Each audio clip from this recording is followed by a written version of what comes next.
71-এ আমরা দেখেছি যে পাক হানাদাররা দরজায় ঠক ঠক করত এবং জিজ্ঞেস করতো যে মুক্তি আছে কিনা।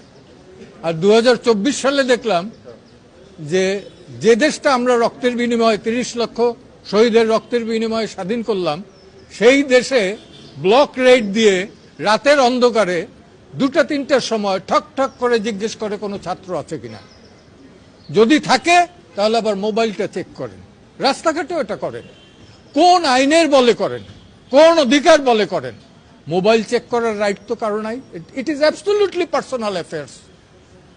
আপনারা জানেন দ্বিতীয় বিশ্বযুদ্ধের সময় রোজা লুক্সেমবার্গ, তার একটা ডায়েরি আছে, কই নাৎসিরা পর্যন্ত সেটা চেক করে নাই। তো সেই ধরনের আমার দেশে ইভেন জুলিয়াস ফুসিক ফাঁসির মঞ্চ থেকে